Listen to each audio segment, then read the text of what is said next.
সবসময় নিজের পরিচয় বড় হওয়ার চেষ্টা করবেন, নিজের পিতার পরিচয় দিবেন, আর কারোর উপরে আশা করবেন না। মানুষের উপর যত আশা করবেন তত আপনি গরিব হয়ে থাকবেন, কিন্তু যার উপর আশা করবেন এই অংশ অত কিছু দেওয়ার ইচ্ছে থাকলেও দিতে পারবে না, কারণ মানুষের সব পরিস্থিতিগুলো সবসময় একরকম যায় না। মামু খালুরা দেয় যতটুকু দেওয়ার সম্ভব এতটুকু, অনেক সময় মামু খালুর কাছে থাকে না, তাহলে তারা কোথায় থেকে দিবে?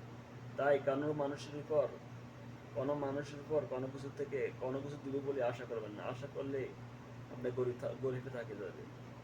কর্ম করে যাবেন আর ভরসা করবেন আল্লাহর উপরে, তাহলে আপনি সুখী হতে পারবেন।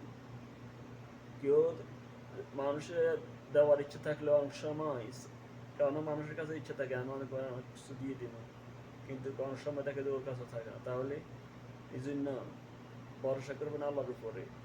মানুষের উপর যত ভরসা করবেন ততই আপনাকে আফসোস করতে হবে। মানুষের উপর যত ভরসা করবেন, অথচ এটা 100